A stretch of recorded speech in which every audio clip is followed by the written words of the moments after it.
하나님 말씀은 열왕기상 9장 4절 말씀입니다. 봉독해 드리도록 하겠습니다. 내가 만일 내 아버지 다윗이 행함같이 마음을 온전히 하고 바르게 하며 내 앞에서 행하며 내가 내게 명령한 대로 온갖 일에 순종하여 내 법도와 율례를 지키면. 아멘. 하나님 말씀을 받도록 하겠습니다. 오늘 하나님의 말씀은 열왕기상입니다.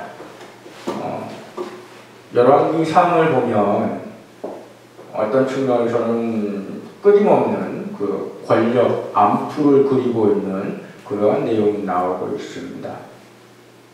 누가 왕위에 올라갔냐를 두고 끊임없이 다툼이 일어나고, 또 후반절에 가면 이제 선지자와 왕의 그런 극한 대립이 나타나고, 이런 모든 모습들을 볼 때에 자칫 우리가 성경이라는 측면에서 이 말씀을 바라보지 않고 자칫 세상의 어떤 지혜나 지식으로 우리가 이 성경을 열왕기상을 바라보게 되면 마치 권력 암투 중에 어떻게 해야지 권력을 차지하는지, 또는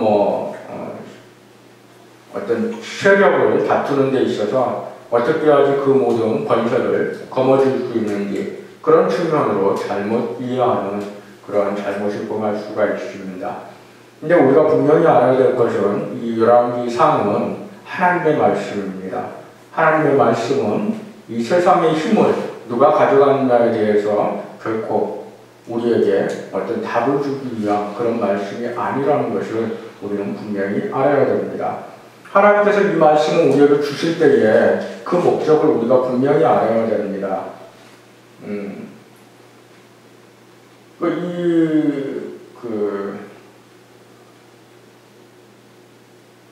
이 갈등들에 대해서 우리가 어떤 권력을 찾는다는 측면이 아니고, 과연 이것들을 통해서 하나님께서 우리에게 무엇을 알려주시고자 하시는지에 대해서 우리가 관심 있게 봐야 된다는 것입니다. 그러기 위해서는 먼저 우리가 한 인물에 대한 어떤 잘못된 이해를 먼저 깨야지 열왕기상의 전체적인 흐름을 우리가 정확하게 볼 수가 있습니다. 그것은 무엇인가 하니 바로 솔로몬 왕에 대한 잘못된 그런 이해입니다. 시중에 우리가 나가보면 출판사에서 나온 책들 중에 솔로몬의 지혜라는 그 하나의 어구를 담고 있는 그런 제목이 형성되어 있는 그런 책들이 굉장히 많이 나와 있습니다. 대부분의 책들이 갖고 있는 그 내용이 뭔가 하니 솔로몬의 지혜를 본받아서 배워서 따라서 솔로몬 같이, 그리고 결론은 뭐냐면 그렇게 하면 이 땅에서 성공한다, 이 땅에서 솔로몬 같이 그렇게 많은 것을 이렇게 누리면서 살 수 있다, 일종의 솔로몬처럼 하면 성공한다라는 그러한 어떤 지식, 지혜,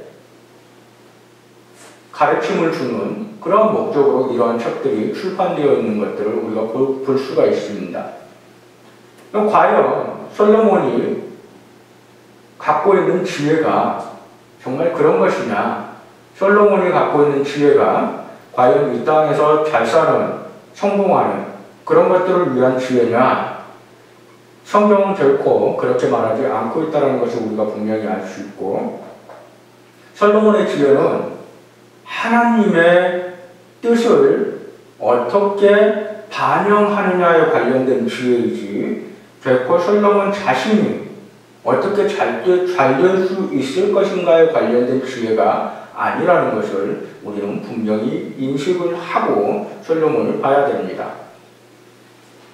그 부분을 다루기 위해서는 또 1시간이 또 필요한 부분이기 때문에 이 정도에서 넘어가는데요. 우리가 분명히 솔로몬이라는 인물에 대해서 인식해야 될 것은 무엇인가 하니 그의 결과가 어떠했냐에 대해서 우리가 분명히 인식을 해야 됩니다.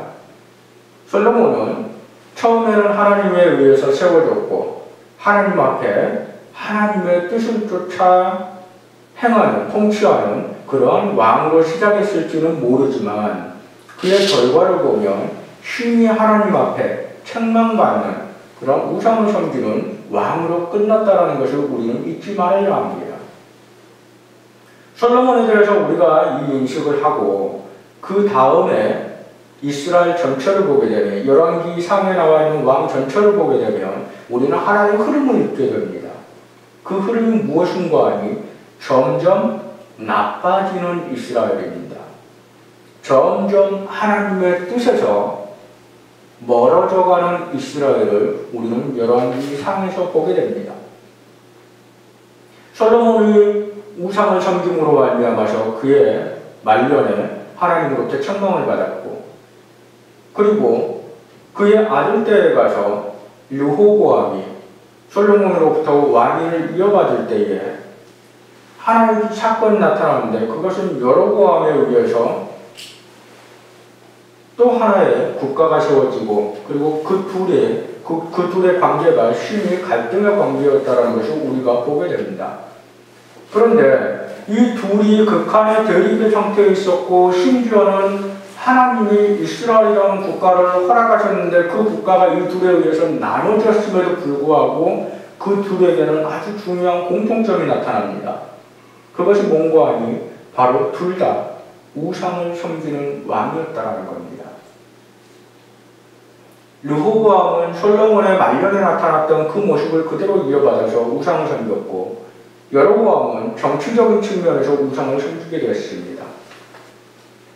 국가를 나눠놓고 보니 남쪽 유다에는 유다 지파와 그리고 베냐민 지파가 남쪽 유다에 자리 잡고 있는데, 유다 지파와 베냐민 지파가 지배하고 있는 그 땅에 예루살렘 성이 있고, 그 예루살렘 성에 하나님의 성전이 있고, 그러다 보니까 사람들이 예배를 드리기 위해서 남유다로 내려가는 일이 발생하게 되는데, 이 일이 그대로 내버려두게 되면 결국은 북이스라엘, 지금 현재는 10지파를 다스리고 있는 여로보암이지만 결국 이 사람들이, 이 백성들이 남쪽 유다, 예루살렘으로 하나님을 섬기러 예배드리러 가게 되게 되면 결국 시간이 지나다 보면 이들의 마음이 남유다로 향하지 않겠느냐. 그런 그들의 마음을 붙잡기 위해서 남쪽 유다, 예루살렘으로 가지 않을 수 있는 방도를 마련해야 되겠다라고 해서 여로보암이 송아지 둘을 만듭니다. 그리고 그 송아지를 섬기도록 만듭니다. 이것이 바로 너희들을 애굽에서 인도하여 내신 하나님이다 라고 말하면서 그 송아지를 마치 하나님처럼 섬기도록 만듭니다. 그리고 그뿐만 아니고 제사장을 뽑는데 레위 지파에서 제사장을 뽑는 것이 아니고 일반 시민들 중에서 그가 제사장을 뽑아서 그 송아지를 섬기는 일에 도와주는 그 제사장의 역할을 하도록 그렇게 하는 잘못을 범하는 것을 보게 됩니다.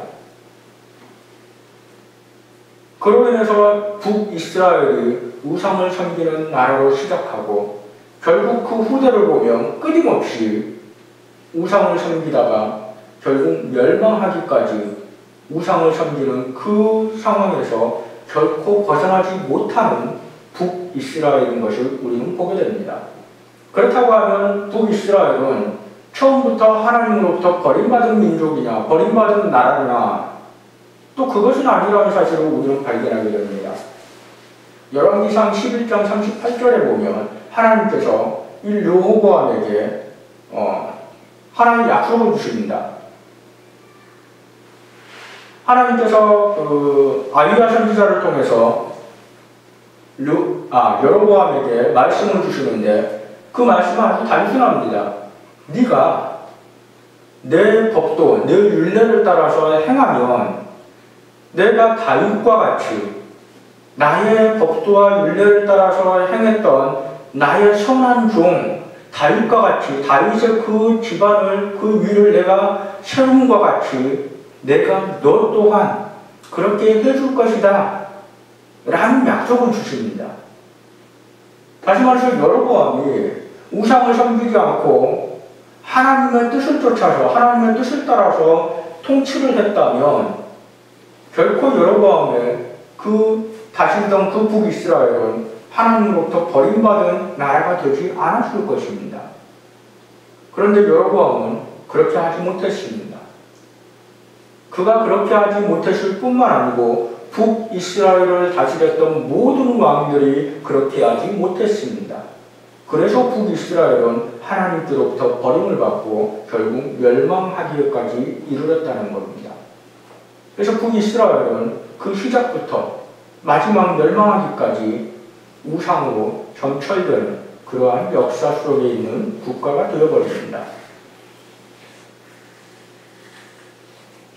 왕들뿐만 아닙니다. 왕에게서만 이러한 모습이 나타나는 것이 아니고 결국은 또 후반전에 가보면 왕과 선지자의 대립이 나타나는 것을 보게 됩니다.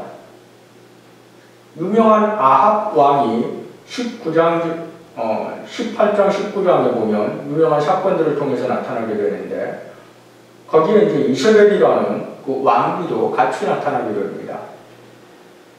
18장에 나타나는 내용이 바로 거짓 선지자들과 엘리야의 싸움을 나타내고 있습니다. 거짓 선지자와 엘리야가 과연 누가 참신이냐라는 것을 두고 제사를 지는 장면이 18장에 나오고 19장을 통해서 이제 거짓 선지자들이 죽임을 당했다라는 그 소식을 들은 이세벨이 엘리야를 죽이겠다고 그렇게 나서는 장면이 그 19장 첫 절에 나오는 것을 보게 됩니다. 이러한 장면들을 보면서 우리는 혹 또 이거는 왕이 권력을 주느냐 아니면 선지자가 권력을 주느냐라는 측면에서 바라볼 수도 있습니다. 그렇지만 성경은 하나님의 말씀은 그것을 말씀해 주고 있는 것이 아니고 왕이 하나님의 말씀을 따라서 통치하지 않을 때에 하나님의 말씀을 전하는 선지자와 반드시 부딪힐 수밖에 없고 그 갈등 속에서 하나님은 끊임없이 왕에게 하나님의 뜻을 따라서 통치하라고 그렇게 선언하신다는 것을 우리는 보게 됩니다. 그것을 뒤집어 보면 아합 왕을 통해서 극명한 우상 숭배가 나타난다는 것을 우리는 바꿔서 보게 됩니다. 그 전까지 왕과 선지자가 이토록 극명하게 대립하는 장면이 나오지가 않습니다. 근데 아합 왕에 이르러서 아주 철저하게 원수처럼 그렇게 대립하는 장면이 나옵니다. 왕은 왕이 갖고 있는 권력을 가지고 그 엘리야 선지자를 죽이려고까지 합니다. 그러한 장면을 우리가 보게 됩니다. 이렇게 극렬한 대립이 나타나는 이유가 무엇인가? 그만큼 왕은 하나님의 말씀을 전하는 엘리야의 그 선언이 듣기가 그만큼 싫었다는 것을 말합니다.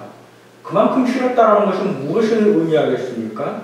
그만큼 하나님의 말씀을 따라 행하지 않았다는 것을 의미하는 것입니다. 점점 갈수록 열왕기상에 나타난 그 인물들의 그 상태를 보면 점점 갈수록 하나님의 뜻에서 멀어지고 하나님 앞에 더욱더 심한 죄에 처해 있는 것을 우리는 보게 됩니다. 그 죄의 중심에는 우상 숭배가 있는 것입니다. 우리는 이스라엘에게 있어서 왕이 과연 어떤 의미인지를 분명히 알아야 됩니다. 이스라엘에게 하나님께서 왕을 허락하실 때에 그 왕이 갖고 있는 의미는 하나님의 대리 통치자입니다. 하나님을 대신하는 통치자라는 겁니다. 대리 통치자라는 그 용어가 갖고 있는 의미는 하나님의 뜻을 받아서 하나님의 뜻을 따라서 하나님 대신 통치한다는 것을 의미합니다. 자기가 왕이 됐으니 자기의 뜻으로 통치하는 것이 아니고 대리 통치자이기 때문에 하나님의 뜻을 따라서 하나님이 세워준 자이기 때문에 그 세워준 하나님을 따라서 그분의 뜻을 쫓아서 통치하는 것이 바로 이스라엘의 왕들이 갖고 있는 의미라는 겁니다. 그렇다고 한다면 이스라엘 왕들을 평가하는 기준은 명확해집니다. 이스라엘 왕을 평가할 때는 결코 정치적이나 군사적이나 어떤 세력에 관한 그런 부분으로 이스라엘 왕을 평가하는 것이 아닙니다. 이스라엘 왕을 평가하는 방침은, 그 기준은 유일하게 하나가 있는데 그것은 무엇인가 하니 바로 하나님 앞에 그들이 어떻게 행했느냐, 하나님과의 관계가 어떠했느냐가 바로 이스라엘 왕들을 평가하는 방식입니다. 기준입니다. 그 기준에 의해서 이스라엘이라는 국가의 흥망이 결정이 됩니다. 이스라엘 국가가 강하고 흥하는 그런 국가가 된다는 것은 결론적으로 왕이 하나님의 뜻을 따라서 통치한다는 것을 의미하고, 이스라엘이 점점 망해져가고 점점 쇠퇴해져 간다는 것은 그 왕이 하나님의 뜻을 쫓아 행하지 않는다는 것을 의미한다는 겁니다. 이스라엘 왕이 갖고 있는 의미를 우리가 분명히 이해한다면 그들이 하나님과 점점 멀어지고 있다, 하나님의 뜻을 쫓아 행하지 않는다는 것이 어떤 의미인지를 우리는 분명히 알 수가 있습니다. 그들이 하나님의 뜻을 쫓지 않는다는 것은 결국 이스라엘이 점점 쇠퇴해져 간다는 것을 의미합니다. 그 쇠퇴는 왕 개인의 쇠퇴에서 멈추는 것이 아니고 이스라엘 국가 전체의 쇠퇴로 이어지는 것을 우리는 인식해야 된다는 것입니다. 하나님께서 이 열왕기상을 우리에게 보여주시면서 무엇을 우리에게 알려주시기를 바랬겠습니까?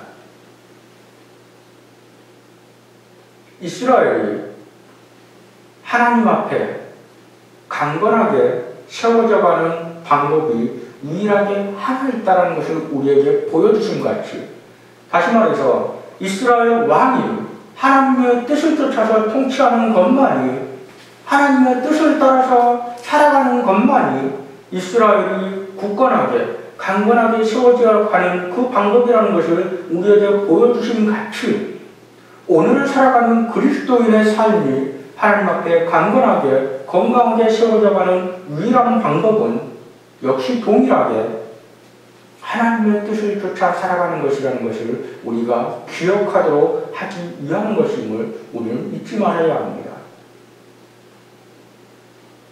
우리의 삶이 겉으로 잘 된다고 그것이 잘 되고 있다고 착각하지 마시기 바랍니다.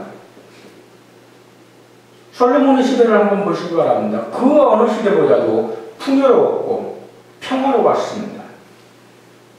전쟁도 없었고 그들이 소유하고 있는 물질은 넘쳐났습니다. 그런데 솔로몬의 하나님 앞에서의 그 상태를 한번 보시기 바랍니다. 수많은 온갖 우상들이 그의 나라를 뒤덮고 있었고 그 우상들을 섬기는 그의 마음에서 결국 하나님을 멀리 했다는 것을 우리는 보게 됩니다. 그로 인해서 그 아들 때에 가서 르호보암에게 왕위가 물려진 다음에 이스라엘이 둘로 나눠지기는 했지만 그 원인은 솔로몬으로부터 시작됐다는 것을 우리는 확인하게 됩니다. 하나님께서 선언을 합니다. 솔로몬을 향해서 선언합니다. 네가 우상을 섬겼기 때문에, 네가 이토록 우상을 지나치게 섬김으로 말미암아서 내가 이스라엘을 둘로 나누겠다라고 선언하십니다. 너에게는 하지 않겠지만, 근데 그 이유조차도 솔로몬에게 있는 것이 아니고 다윗을 봐서 나의 선한 종 다윗 때문에 내가 너에 대해는 하지 않겠지만 네 아들에게 가서 내가 너의 나라를 나눠버리겠다 라고 선언하시는 것을 보게 됩니다.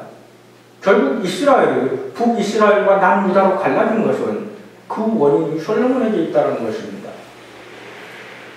근데 그 솔로몬이 살고 있던, 다스리던 그 당시에 이스라엘을 한번 보라는 겁니다.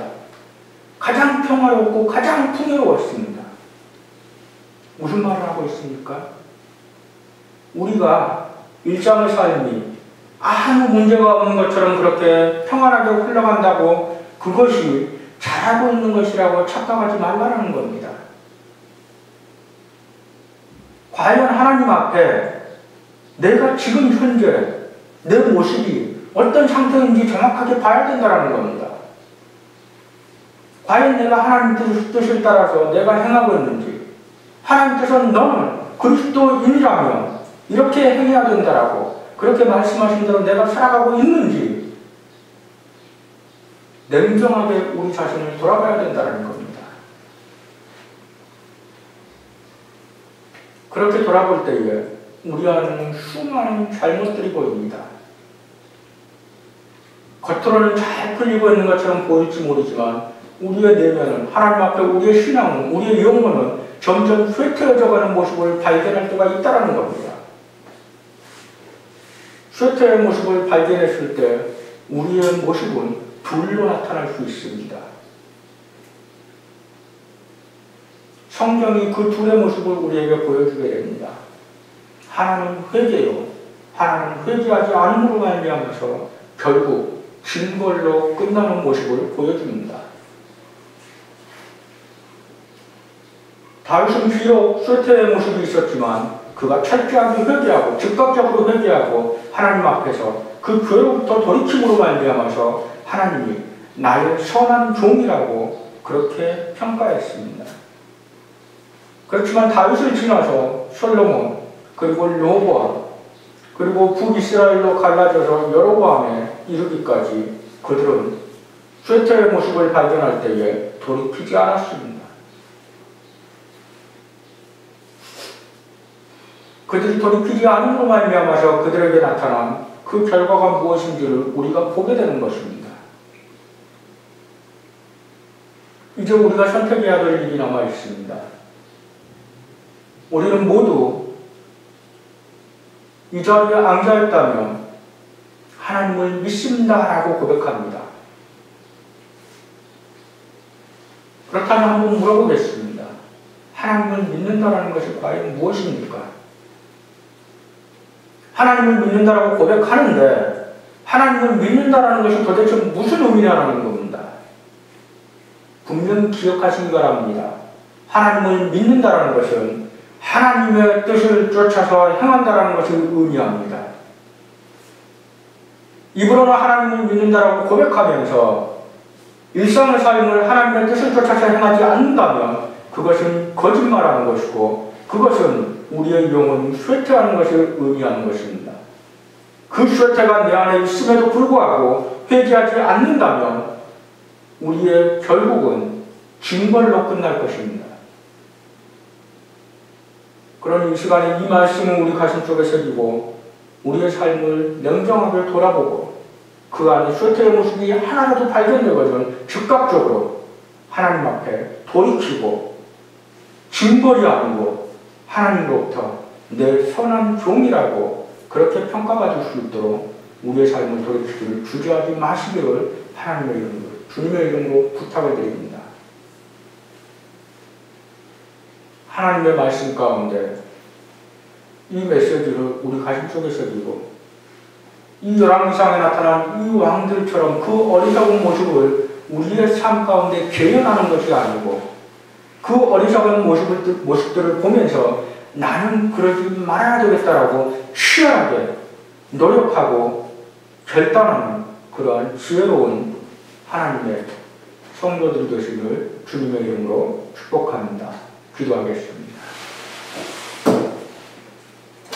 하나님 아버지 은혜를 감사드립니다. 주께서 우리를 사랑하시고 주의 은혜 가운데서 귀한 시간 허락하시고